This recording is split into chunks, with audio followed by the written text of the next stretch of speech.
ठीक है, देखो ये मेरा मास्टर पेज है। ये सिंपल सी एप्लीकेशन है जो इससे पहले हम लोग रन करके देखे थे। तो ये एप्लीकेशन को मैं रन करता हूँ, फिर इसके बाद इसके अंदर क्या करता हूँ, एक पेज क्रिएट करता हूँ।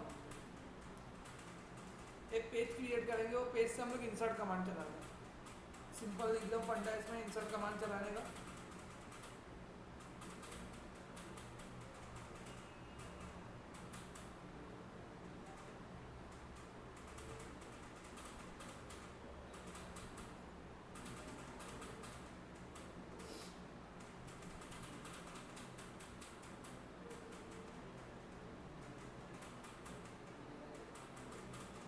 ठीक है, ये मेरी फॉर्मेटिंग है। ये मेरा क्या है, मास्टर पेज है। और ये मेरे मेनूज़ है। मेनूज़ के लिए उसने क्या किया है, ASP के का मेनू करके कंट्रोल है, वो मेनू कंट्रोल को कॉल किया उसने। उसके बाद ये फूटर है, फूटर में कुछ नहीं डाला। फूटर हम लोग डिफ़ॉल्ट फूटर ऐड भी कर सकते हैं कहीं कोई भी वेबसाइट से निकाल के। तो ये मेरी फॉर्मेटिंग है। अब इसके लिए मुझको क्या करना है, कंटेंट पेज स्पेसिफाई करना है। तो मैं क्या करता हूँ, एक मेनू लेता हूँ। एक मेनू स्पेसिफाई करता हूँ और इसका नेम लेता हूँ कस्टमर। कस्टमर पे क्लिक करेगा तो कस्टमर का डेटा कस्टमर के टेबल में क्या होना चाहिए, ऐड होना चाहिए यूजिंग ASP.NET एप्लीकेशन। तो इसके लिए क्या करना रहेगा, मुझको सबसे पहले मेन्यू रेडी करना रहेगा। तो मेन्यू रेडी करने के लिए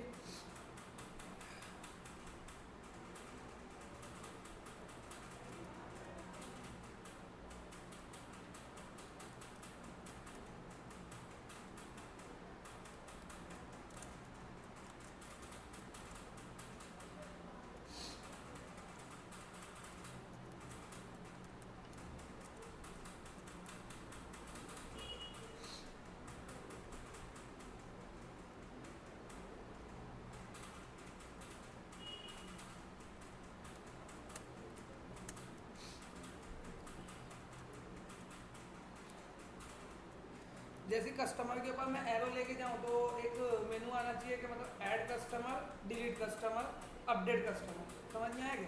तो इसको कैसे करते हैं हम लोग, ये जो नॉर्मल लगे मैं ऐसे लिखता हूँ तो कस्टमर का मेनू आता है और उस पर क्लिक करने पे ये डिफ़ॉल्ट और ASPX पेज पे जाएगा। तो इसको नेविगेट URL को निकाल देने, पहले मैं इसको ऐसे ही बताता हूँ क्या आने वाला है वो देखो।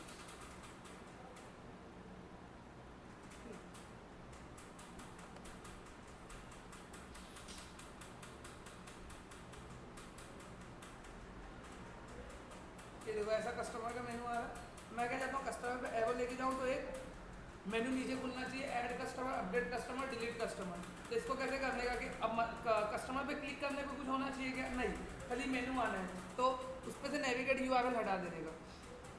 कहाँ से, कस्टमर पे से। तो ये नेविगेट URL हटा दे क्योंकि इधर इधर पे मुझको कहीं नेविगेट करना ही नहीं है, बराबर। उसके बाद इसके अंदर इसके इनर मेनूज क्रिएट करने का। इसको मैं क्लोज कर देता हूँ, जैसे नॉर्मल टैग हम लोग क्लोज करते हैं ना, समझ में, सिंगलटन टैग से इसको कंटेनर टैग बना दिया। अब इसके अंदर मेनू ऐड करने का, तो वो कस्टमर पे एरो ले जाने के बाद आएगा। तो ये जैसा नॉर्मल इसमें मेनू है वो ऐड किया। अब अगर ऐसा अच्छा नहीं लगता है ना तो इसको ऐसे भी कर सकते हो, ये किया, इधर आया, एडिट मेन्यू आइटम, GUI से भी कर सकते हो इसको। एडिट मेन्यू आइटम, कस्टमर में एक मेनू ऐड करना, देखो ऊपर ऑप्शन है, ठीक है। ये रूट ऐड करता है और ये क्या ऐड करेगा, चाइल्ड आइटम ऐड करेगा। तो मेरे को कस्टमर का चाइल्ड ऐड करना है, कस्टमर का चाइल्ड, एक और कस्टमर का चाइल्ड रहना चाहिए, 3 चाइल्ड रहेंगे ना उसके। समझ में आ रहा है? ये क्या लिखा हुआ आना चाहिए वो यहाँ पे लिखने का। तो ऐड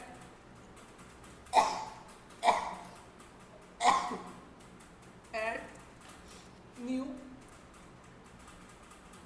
इधर पे क्या आना चाहिए, रिमूव।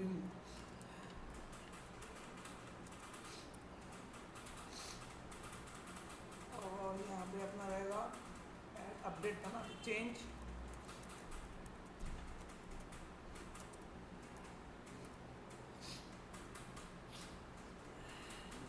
ठीक है।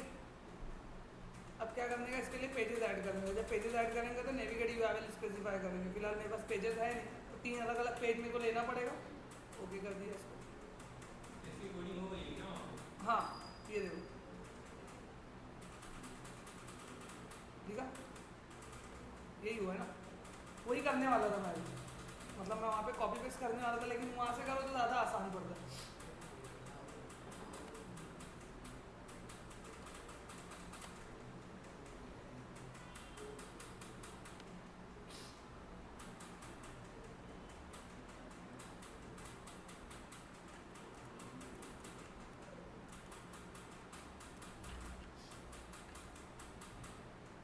Customer, select master page, add site dot master, okay, ठीक है, ये हो गया।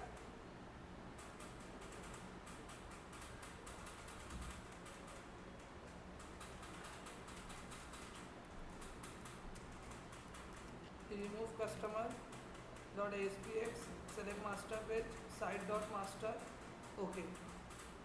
समझ में आ रहा है? सिंपल है ना, सिर्फ पेजेस ही ऐड करूँगा, कुछ नहीं करना है इसमें।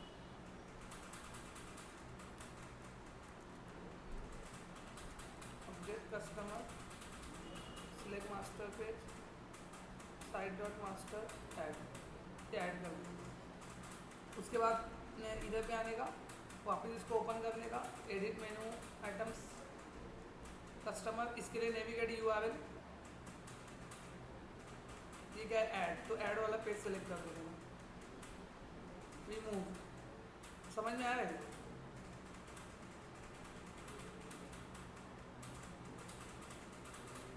मतलब इस पर क्लिक करने पे ये पेज ओपन होना चाहिए। तो नेविगेट URL एट्रीब्यूट ऑटोमेटिक ना वहाँ पर ऐड हो जाता है। मैं भूल गया था क्या सेलेक्ट किया, वही देखो, ये देखो ऐड हो गया सब, नेविगेट URL। समझ में आएगा? देखते हैं फिर हम करके पेज आ रहा कि नहीं आ रहा। वो उसमें कोड नहीं ऐड किया ना, कुछ ब्लैक आएगा सब पेज।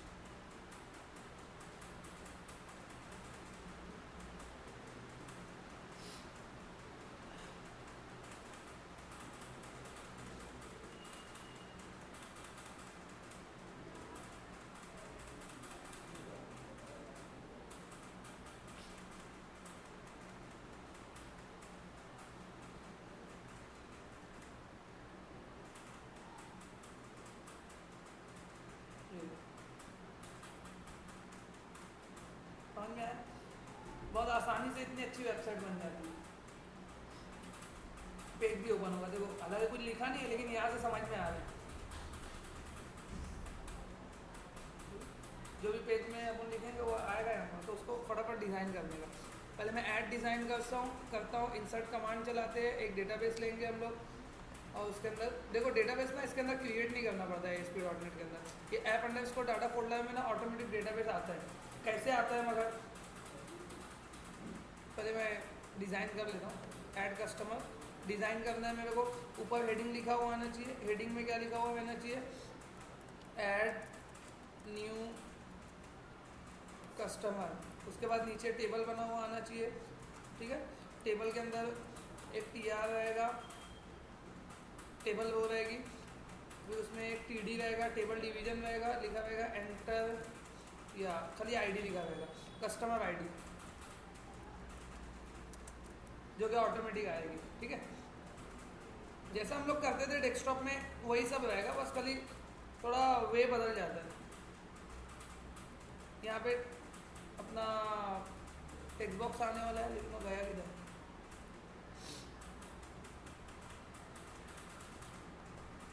हाँ इधर, कहीं कहीं का कहीं चला जाता है।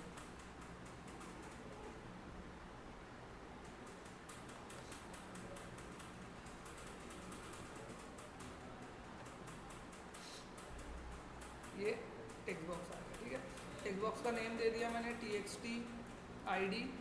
ये टेक्स्ट बॉक्स ऐसा रहेगा, रीड ऑनली रहेगा, तो read only equal to true. Read only मतलब एडिट नहीं करना चाहिए ना ID को, तो हाँ मतलब वो ऑटोमेटिक जनरेट करके खाली दे देगा तुमको, उसको एडिट करने की का प्रोविजन या प्रिविलेज नहीं रहना चाहिए। फिर अगेन ये TR को रिपीट करने का, कस्टमर नेम,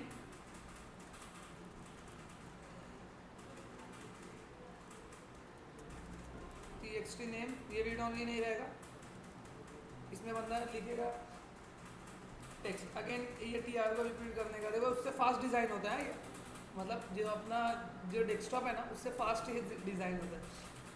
और जबकि ASP.NET के एप्लीकेशन बनाने के पैसे भी ज़्यादा मिलते हैं, डेस्कटॉप के पैसे भी कम मिलते हैं। ASP.NEट में जॉब भी ज़्यादा मिलती है। अब ये मत बोलना कि पहले तो हम लोग ASP.NEट क्यों नहीं पढ़ा। मैं तो ASP.NEट का बोला, तुम लोग ही डेस्कटॉप बोले थे, मेरे को याद है, इसके लिए बोल क्या था यार, का नेम हो गया, कॉन्टेक्ट नंबर,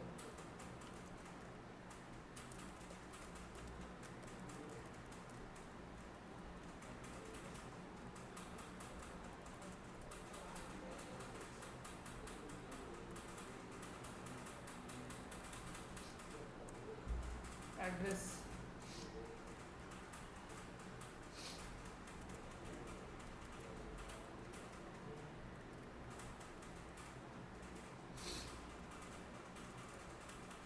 मतलब आया नहीं क्या चार्जर?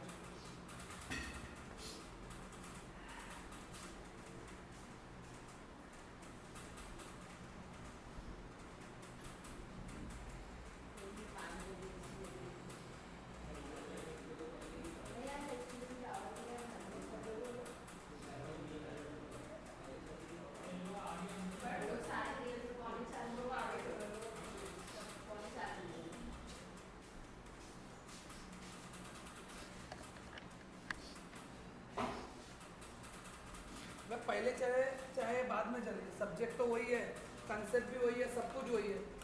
आज नहीं तो कल तुम लोगों को भी आएगा ना वो, और तुम लोगों को हो चुका है जो जितना बता ये। तुम लोग खुद चाहिए, मेरे को बोलने की जरूरत नहीं पड़ना है, तुम लोग को पूछना चाहिए कि सर हम लोग बैठे कि नहीं बैठे, लेकिन तुम लोग इतने बदबख्त हो गए, तुम लोग को पूछने का वो भी नहीं।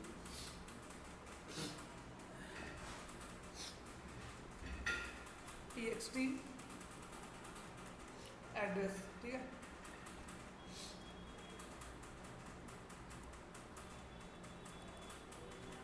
लेकिन TXT एड्रेस जो है वो मल्टी लाइन रहेगा, तो यहाँ पे ना टेक्स्ट मोड करके एक प्रॉपर्टी आती है, टेक्स्ट मोड। टेक्स्ट मोड में मल्टी लाइन, तो मल्टी लाइन टेक्स्ट बॉक्स हो जाता है, मतलब मोर देन वन लाइन में उसके अंदर इंसर्ट कर सकता हूँ, स्क्रॉल बार वगैरह दिखा सकता हूँ। ये देखो ये है।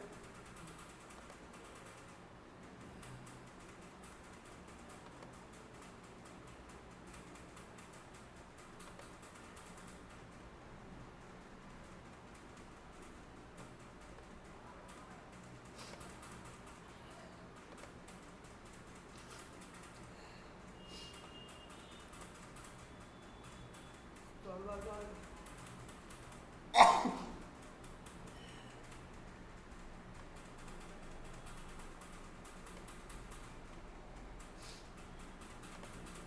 मैं उसकी हाइट सेट करने जा रहा था यहाँ से, लेकिन ड्रैग करके भी कर सकते हैं देखो। और इसके अंदर एक चीज़ ये भी है कि जो एट्रीब्यूट बोल्डेड है ना, जैसे ये बोल्ड है, ये बोल्ड है, मतलब तुमने इसको डिफ़ॉल्ट वैल्यू से हटा के चेंज किया है। अगर तुम चेंज करोगे तो ही बोल्ड होगा, मतलब बाय डिफ़ॉल्ट जो वैल्यू है ना उससे हट के कोई वैल्यू रहेगी तो चेंज बताएगा वो। और जो यहाँ पे बोल्ड रहेगा ना वो इसके टैग के अंदर दिखेगा। ये देखो दिख रहा है, टेक्स्ट मोड जो है, जो भी मतलब बोल्ड रहेगा वो डिफ़ॉल्ट से हट के जो रहेगा वो टैग में दिखेगा तुमको।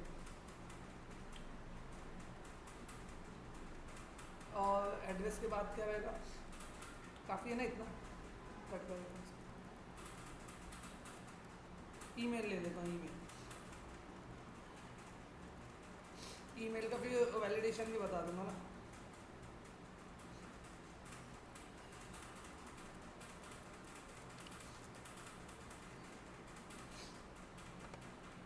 ठीक है, तो इसको टेबल की विड्थ जो है ना 100% कर दो।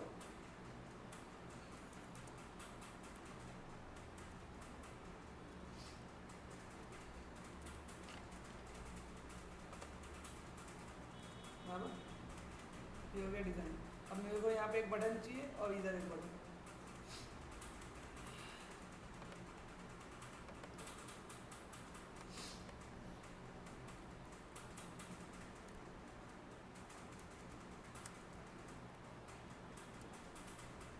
एक बटन चाहिए मेरे को सेव,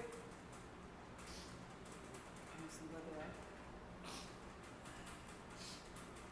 और एक बटन चाहिए मेरे को क्लियर, क्लियर या रिसेट बोल सकते हो।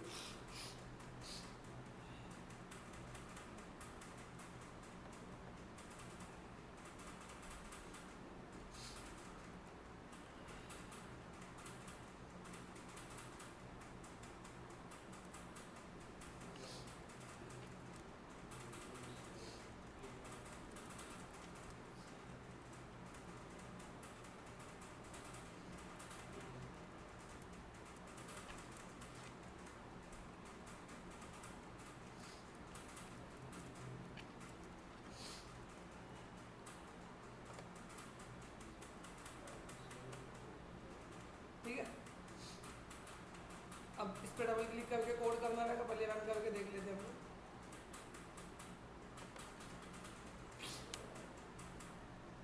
क्या हुआ? क्या पेज?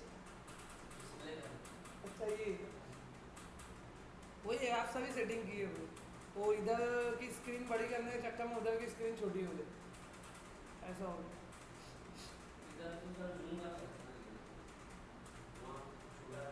जूम अगर करते हैं तो साइड का कट जाता है, साइड का दिखता नहीं है। अभी मैं से इसको, ये पेज आ रहा है ना, इसको मैं जूम किया था, साइड में वो कट जाता है पेज, फिर कुछ मैं साइड में जाके प्रॉपर्टी सेट करूँगा, समझ ही में नहीं आएगा तुम लोगों को क्या हो रहा है। ठीक है, देखो ये टेक्स्ट बॉक्स है, रीड ओनली टेक्स्ट बॉक्स है, इसमें मैं लिख नहीं सकता। ये नॉर्मल टेक्स्ट बॉक्स है मेरा, इसमें टाइप कर सकता हूँ मैं। समझ में आएगा? ये मेरा सेव बटन है। अब इस सेव बटन पे क्लिक करने पे क्या, पहले बात तो ये इधर आईडी जनरेट होना चाहिए।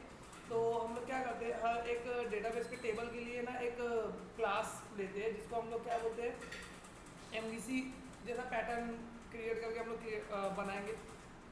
मैटर क्या है कि जो पूरा कंट्रोलर है, मतलब जो पूरा कोड एग्जीक्यूट करने वाला है, उसको हम लोग एक क्लास के अंदर लिखेंगे।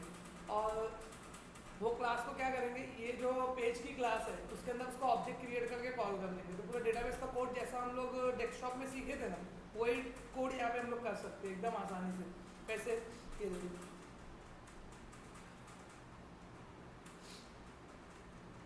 तो पहले मैं यहाँ पे डेटाबेस क्रिएट करता हूँ। पहले चेक कर लो, ये फोल्डर एम्प्टी है, ये फोल्डर के अंदर देखो कुछ नहीं, ऐप अंडरस्कोर डाटा। अब देखो वेबसाइट में आने का, ASP.NET कॉन्फ़िगरेशन में आने का,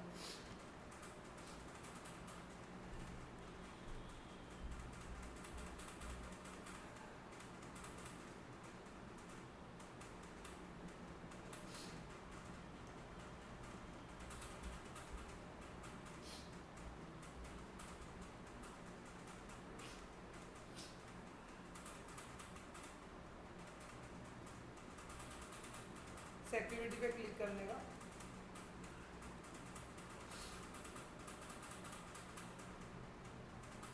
एक्टिविटी चूज डेटा सोर्स, ये क्या बोल रहा है कि मैं एसक्यूएल से कनेक्ट नहीं हो पाया हूँ, unable to connect SQL server database. तो choose data set, select single provider for all site management, पूरी साइट के लिए एक डेटाबेस रहेगा।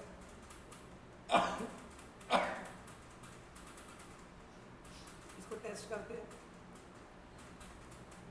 क्या दे रहा है, could not establish a connection to database.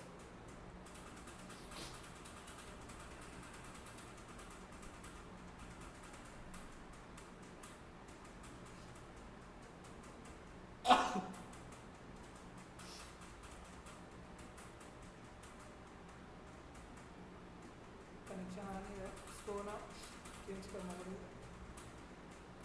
ये web.config में आएगा।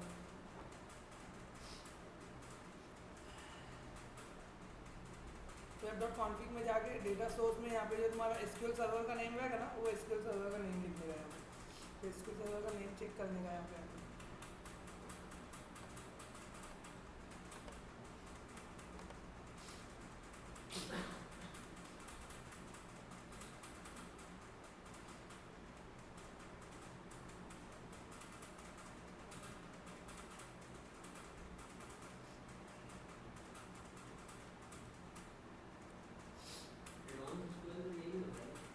ये क्या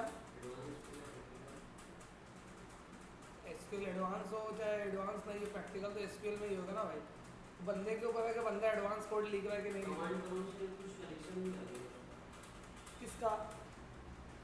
वो ऑरेकल है जो कमांड प्रॉम्प्ट है, एसक्यूएल कमांड लाइन में सब कुछ आता है, वो ऑरेकल है भाई। वो ये देख यहाँ लिखा है, रन एसक्यूएल कमांड लाइन। क्या? हाँ दूसरा है ना, वही तो बोल रहा हूँ, ये दूसरा है। ये देख यहाँ पे ऑरेकल 10G है, ये उसके अंदर है यहाँ, समझा? अभी तक बंदे लोग को यही नहीं समझ में आता एसक्यूएल में और ऑरेकल में डिफरेंस क्या है। वो लोग क्या, अभी ये लोग कर रहे हैं ना प्रैक्टिकल, ये लोग एसक्यूएल बोल के ऑरेकल में कराते हैं प्रैक्टिकल। तो लोग बोलते हैं सर वो तो हम लोग को तो एसक्यूएल है, ऑरेकल में क्यों कराते हैं प्रैक्टिकल। लेकिन ऑरेकल के पास भी तो एसक्यूएल लैंग्वेज है ना, ऑरेकल के पास भी तो एसक्यूएल है, मायसीक्वेल के पास भी एसक्यूएल लैंग्वेज है, एसक्यूएल लैंग्वेज सबके पास है। और क्या ऑरेकल जो है कंपनी है, उसका एक प्रोडक्ट है एसक्यूएल, एक प्रोडक्ट है पीएल एसक्यूएल, अलग अलग प्रोडक्ट है ना उसके। तो डेटा सोर्स में मैं एसक्यूएल सर्वर का नेम लिख दिया, बाकी सब एज इट इज वैसे ही है।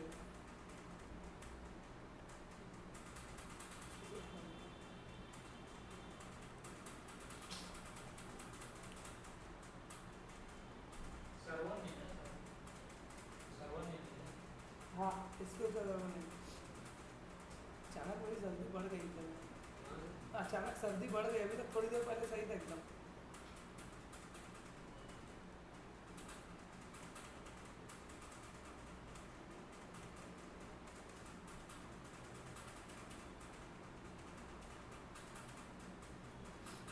खुला तो मैं वेट कर रहा हूँ उसके ओपन होने का।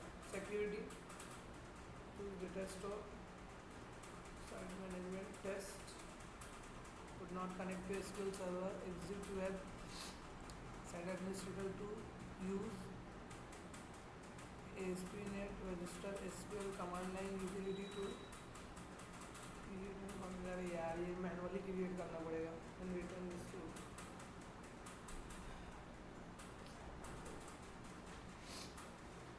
तो डेटाबेस क्रिएट करने में कल बता दूंगा, वो पूरा ना मैनुअल, मतलब वो ऑटोमेटिक क्रिएट करके नहीं देगा, वो बोल रहा है कि तुम्हारे एसक्यूएल सर्वर में कुछ प्रॉब्लम है, जाके ये टूल रन करो। देखो ये टूल रन करने बोला, ASP.NET register SQL command line tool utility, ये इसको रन करेंगे तो आ जाएगा। अब वो उसको रन करेंगे, फिर वो डेटाबेस क्रिएट करेगा, फिर उसको डीअटैच करने का, यहाँ पे लाके अटैच करने का, उसके बाद मतलब आगे का मैं बता सकता हूँ।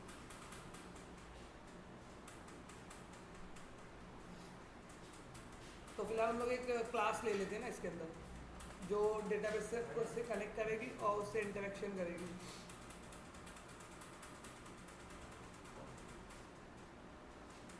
क्लास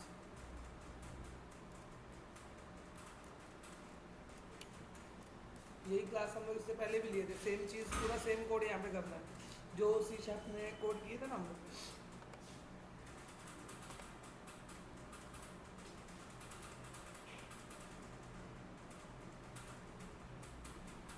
ये उसका कंस्ट्रक्टर है, ये जो क्लास लिए हम लोग उसका कंस्ट्रक्टर ऑलरेडी क्रिएट करके मिला है।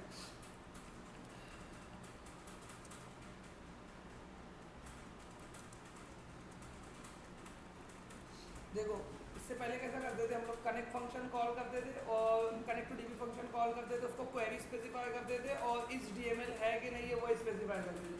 अब हम लोग क्या करेंगे, कनेक्ट फंक्शन कॉल करेंगे तो कनेक्ट होएगा डेटाबेस से, तो जब कनेक्ट होगा ना तो कनेक्शन को ऑब्जेक्ट रिटर्न करना चाहिए, किसको, ASP.NET को। जो पेज है ना वो पेज को कनेक्शन को ऑब्जेक्ट रिटर्न करना चाहिए कनेक्ट होने के बाद। तो इससे पहले हम लोग कनेक्ट जो फंक्शन लेते थे उसका रिटर्न टाइप क्या रहता था, उसका रिटर्न टाइप वॉइड रहता था, नहीं उसका रिटर्न टाइप वॉइड रहता था। लेकिन अभी जो हम लोग फंक्शन लेंगे उसका रिटर्न टाइप क्या रहेगा, SQL कनेक्शन का ऑब्जेक्ट रहेगा। समझ में आएगा, मतलब वो SQL कनेक्शन का ऑब्जेक्ट क्या करेगा, रिटर्न कर देगा। तो यहाँ पे नेम स्पेस इंपोर्ट कर लेने का using system dot data dot SQL client, ठीक है। यहाँ पे लिखा मैं SQL कनेक्शन का ऑब्जेक्ट रिटर्न करेगा, कौन सा फंक्शन, समझ में आया। गेट कनेक्शन हम लोग डायरेक्टली कॉल करेंगे, SQL कनेक्शन का ऑब्जेक्ट रिटर्न होगा, समझा।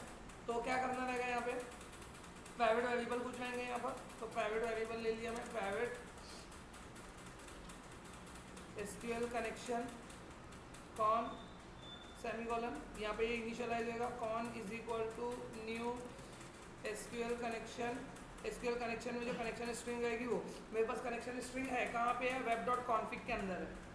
देखो ये कनेक्शन स्ट्रिंग है मेरी, connection string equal to data source Fahad integrated PC, और ये जो पूरी कनेक्शन स्ट्रिंग है ये समझ में आया क्या? सब चीज़ ये कनेक्शन स्ट्रिंग मेरे को एक्सेस करना है, तो कनेक्शन स्ट्रिंग का डेटा एक्सेस करना है मेरे को किसके अंदर, मेरे कोड के अंदर। तो इसके लिए क्या करना रहेगा तुमको, वेब डॉट कॉन्फिग सॉरी एक नेम स्पेस है उसको इंपोर्ट करना रहेगा using system dot web dot configuration, इसको नेम स्पेस को इंपोर्ट करने का और यहाँ पे लिखने का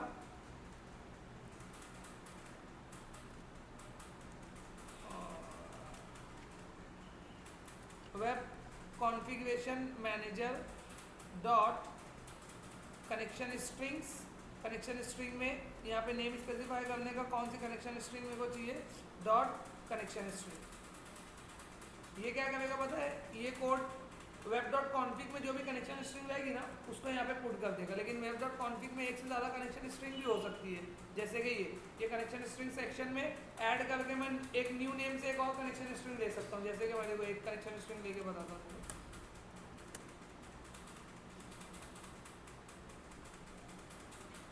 इसका नाम दे दिया मैं test1। ये भी एक कनेक्शन स्ट्रिंग है। तो मेरे को कौन सी चाहिए, मेरे को एप्लीकेशन सर्विसेज नाम जिसका है वो चाहिए, बराबर ना। तो ये एप्लीकेशन सर्विसेज को क्या करने का, कॉपी करने का और वहाँ पे पेस्ट कर देना। तो एप्लीकेशन सर्विसेज के टैग में जो वैल्यू है कनेक्शन स्ट्रिंग है उसको वो क्या कर देगा, यहाँ पे लिख देगा किसके अंदर, एसक्यूएल कनेक्शन के ब्रैकेट के अंदर। तो एसक्यूएल कनेक्शन के ब्रैकेट में कनेक्शन स्ट्रिंग मिल जाएगी। क्यों मैं इतना झंझट कर रहा हूँ, मैं कॉपी पेस्ट कर सकता था। सर वो ऑब्जेक्ट एप्लीकेशन सर्विस को रिटर्न करेगा एसक्यूएल कनेक्शन। क्या ये एसक्यूएल कनेक्शन एप्लीकेशन सर्विस लिखे जब कनेक्शन होगा कौन सा, ये कि ये क्या सा बोल रहा नीचे है, ये क्या, ये ऑब्जेक्ट इनिशियलाइज कर रहा हूँ मैं, और क्या करूँ। ऑब्जेक्ट ये कौन ऑब्जेक्ट एसक्यूएल कनेक्शन का मैं क्रिएट किया उसको इनिशियलाइज कर रहा हूँ, तो ये उसका कंस्ट्रक्टर कॉल किया मैं। उसमें कुछ सोचने वाली चीज़ नहीं है, समझने वाली चीज़ है कि मैं कॉपी पेस्ट क्यों नहीं कर रहा हूँ कनेक्शन स्ट्रिंग। फॉर एग्जांपल मैं वेबसाइट बना लिया, मेरा एसक्यूएल सर्वर का नेम जो है फहद पीसी है, मैं होस्टर को दे दिया बना के, और यहाँ पे तो फिर कनेक्शन स्ट्रिंग में हार्ड कोडेड लिखूंगा तो फहद पीसी रहेगा। तो फिर वो मेरे एप्लीकेशन में चेंज कैसे करेगा डेटा, और वेबसाइट में हम लोग उसको कोड ट्रांसफर नहीं करते, कंपाइल्ड वेबसाइट ट्रांसफर करते हैं। तो ये क्लास तो डीएलएल के फॉर्म में ट्रांसफर होने वाली बिन फोल्डर में जाएगी। जब मैं इसको क्लास को मैं कंपाइल करता हूँ तो वो डीएलएल में कन्वर्ट होकर बिन फोल्डर में चली जाती है। बिन फोल्डर में जब जाएगी डीएलएल जाएगी तो वो डीएलएल को ओपन नहीं कर पाएगा, वो डीएलएल को ओपन नहीं करेगा तो वो फहद पीसी कैसे चेंज करेगा। और ये जो चीज़ मैं लिखा हूँ ये web dot config XML file है, वो कोई भी नोटपैड एडिटर में एक्सएमएल फाइल में फहद पीसी हटा के अपने एसक्यूएल सर्वर का नेम लिख देगा। जैसे वो लिखेगा तो वो डीएलएल वही नेम को पिक करेगी। इसके लिए इतना घुमा फिरा के काम होगा। समझ में आया, समझा अकदस, बिन वाला समझा। इसके लिए बोला बैठ जाओ, कुछ ना कुछ तो समझ में आएगा, समझा। अब कनेक्शन का ऑब्जेक्ट हो गया तो इसको रिटर्न कर देने का। ये क्या करेगा, रिटर्न कर देगा एसक्यूएल कनेक्शन का ऑब्जेक्ट। तो जब हम लोग गेट कनेक्शन कॉल करेंगे ना तो ये कनेक्शन का ऑब्जेक्ट रिटर्न कर देगा। समझ में आया। तो अब जब मैं रिटर्न कर रहा हूँ तो कनेक्शन ओपन भी करके रिटर्न करता हूँ, ओपन कनेक्शन रिटर्न करेगा, वो क्लोज कनेक्शन क्यों रिटर्न कर रहा है। समझ में आया, कनेक्शन को ओपन करके रिटर्न करेगा। लेकिन एक एरर आ सकता है, कनेक्शन ऑलरेडी ओपन है और तुम उसको ओपन कर दो तो फिर कनेक्शन ऑलरेडी ओपन है तुम उसको ओपन कर दो तो एक्सेप्शन आएगा। तो यहाँ पे चेक करने का if con dot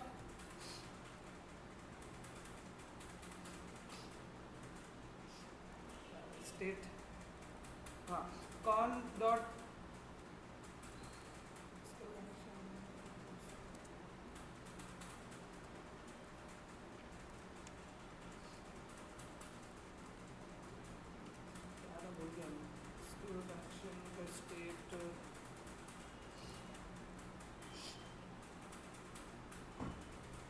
cone dot state equal to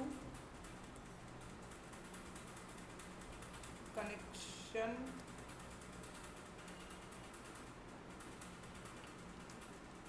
आ ही नहीं रहे हो इसमें में, वो है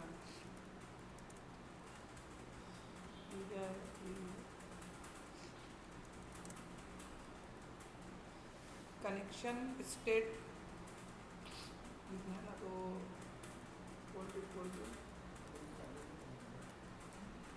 कनेक्शन स्टेट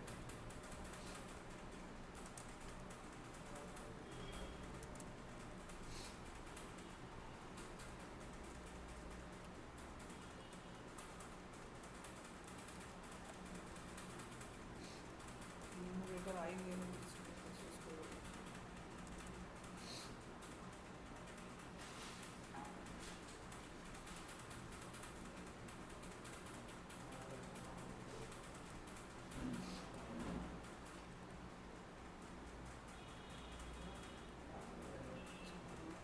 एक चीज़ इंपोर्ट करनी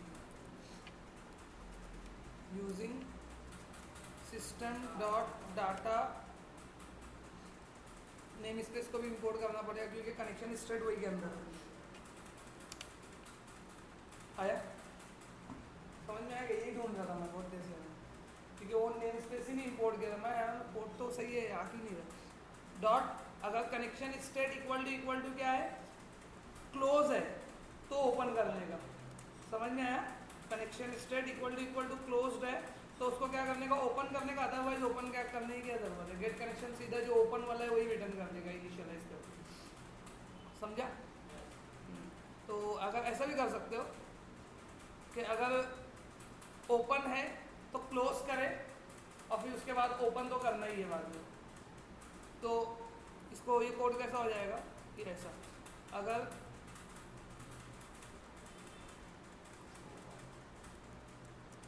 ओपन है तो क्लोज कर दे, है ना? और अगर ओपन नहीं है तो फिर ओपन तो करना ही है, क्लोज करने के बाद भी ओपन करेगा और वैसे भी ओपन ही करेगा। समझ में आया? तो बात ही मतलब कोई सोचने की बात ही नहीं है। वैसे तो आइडियली होना तो ये चाहिए कि, लेकिन ऐसा लोग करते हैं, मैं कोड ऐसा देखा हूँ, आइडियली होना तो ये चाहिए कि जब मैं न्यू कनेक्शन इनिशियलाइज कर रहा हूँ तो वो ऑलरेडी क्लोज्ड ही रहेगा। न्यू कनेक्शन में तो ऑलरेडी क्लोज्ड ही रहेगा, लेकिन फिर भी कभी कभी एक्सेप्शन आ जाता है, वो पता नहीं कैसे आता है। कोड में अक्सर देखा ऐसा किया हुआ, इसके लिए वही वैसे कोड कर दिया उसको। समझ में आया? तो ये क्या हो गया, कॉन डॉट ओपन, ये कनेक्शन रिटर्न हो गया। अब जब मैं इसको ये फंक्शन को कॉल करूंगा तो कनेक्शन वहाँ मिल जाएगा। कनेक्शन मिलेगा तो कनेक्शन किसके लिए यूज होगा, कमांड क्रिएट करने के लिए। समझ में आया? जब हम लोग कमांड क्रिएट करेंगे तो गेट कनेक्शन कॉल करेंगे वहाँ पर। गेट कनेक्शन जैसे कॉल करेंगे तो कनेक्शन का ऑब्जेक्ट ऑटोमेटिक आ जाएगा वहाँ पर। अगर मेरे को कमांड क्रिएट करना रहेगा तो गेट कनेक्शन फंक्शन कॉल कर लूँगा मैं सीधा वहाँ पर। जब भी मेरे को जहाँ पर भी पूरी वेबसाइट में मेरे को कहीं भी डेटाबेस से कनेक्टिविटी रिक्वायर रहेगी तो मैं सिर्फ क्या कॉल करूँगा, गेट कनेक्शन। और इसका ऑब्जेक्ट हम लोग क्रिएट करके रखेंगे ये क्लास का, कनेक्ट टू डीबी का। समझ में आएगा? तो ऐसा कुछ तो आर्किटेक्चर हम लोग बनाते हैं ASP.NET में कोड करने के लिए। एक तो ये आर्किटेक्चर है, और दूसरा कैसा रहता है कि हम लोग डेटा सेट से भी कॉल कर सकते हैं। डेटा सेट से मतलब इंसर्ट कमांड डायरेक्ट वहाँ से चल सकता है। मतलब डबल क्लिक किया बटन पे, जैसा हम लोग कोड करते थे ना डेस्कटॉप एप्लीकेशन में, वहीं पे कनेक्शन का ऑब्जेक्ट क्रिएट करो, वहीं पे सब लाइन से क्रिएट कर दिया जाने का, और उधर से क्वेरी फायर करने का, एग्जीक्यूट करने का, तो वो भी हो जाता है। अगर मैं डायरेक्ट यहाँ पे करूँगा ना, अगर मैं इस पर डबल क्लिक किया डायरेक्ट, ये यहाँ पे मैं सीधा सीधा जैसे डेस्कटॉप में हम लोग कोड करते हैं ना, ऐसे फंक्शन रहता है ना डेस्कटॉप में भी। अगर मैं डेस्कटॉप में जैसा करता था कोड करूँगा तो भी हो जाएगा। समझ में आएगा? तो डेस्कटॉप में जैसे कोड करते थे हम लोग, वो कनेक्टिविटी का कोड करके देखो पहले, उसके बाद आगे मैं तो बताऊँगा ही, जब तक घर जाकर उतना प्रैक्टिस कर लो।